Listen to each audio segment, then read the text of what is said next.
વૈદ્યનાથ મહાદેવ ભગવાન શિવના 12 જ્યોતિર્લિંગોમાંનું એક પવિત્ર સ્થાન માનવામાં આવે છે. આ મંદિર ઝારખંડ રાજ્યના દેવઘર શહેરમાં આવેલું છે. વૈદ્યનાથ મહાદેવ સાથે જોડાયેલી એક પ્રસિદ્ધ કથા છે. લંકાના રાજા રાવણ ભગવાન શિવના મહાન ભક્ત હતા.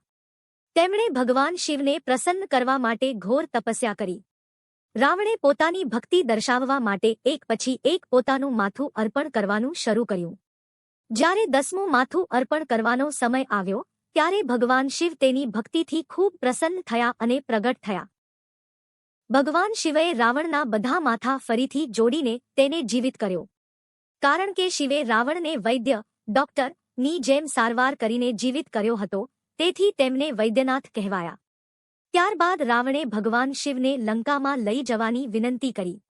શિવજીએ તેને એક શિવલિંગ આપ્યું અને કહ્યું કે રસ્તામાં તેને જમીન પર મુકાશે તો તે ત્યાં જ સ્થિર થઈ જશે. દેવતાઓએ યોજના બનાવી અને રાવણને રસ્તામાં રોક્યો.